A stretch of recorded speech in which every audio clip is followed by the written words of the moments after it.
He calls himself the candidate for all.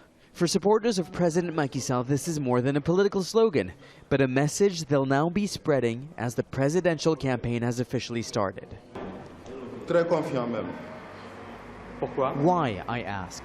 Of course we are very confident we will win, because we have the best candidate, the one who has brought economic, cultural and political stability like no other.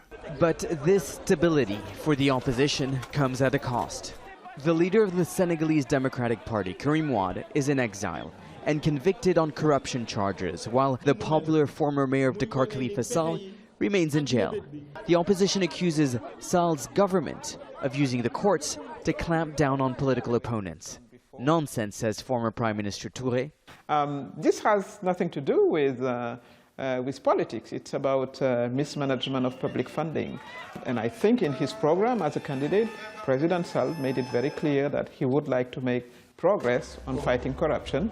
With the two leading figures of the opposition out of the race, it seems there's no stopping Macky Sall.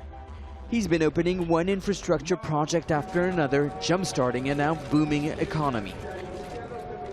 This is the latest infrastructure project inaugurated by President Macky Sall. It's a building for government officials and ministers, a building he hopes to be in charge of if he wins a second mandate, because the challenge for Sall is to translate his economic success into votes.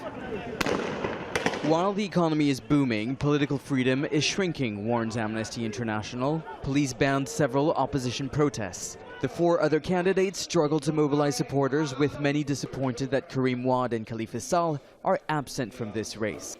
We think President Sall has hijacked the electoral process, locking in an assured victory with a campaign that has barely started. T-shirts for Macky Sall are being distributed faster than voter ID cards. Senegal may be one of the most stable democracies in Africa. It's also one of the most unpredictable. Among the 6 million voters who will go to the polls in 20 days' time are young first-time voters, an undecided and powerful force, not always so easily swayed by slogans. Nicolas, Haque, Al Jazeera, Dakar.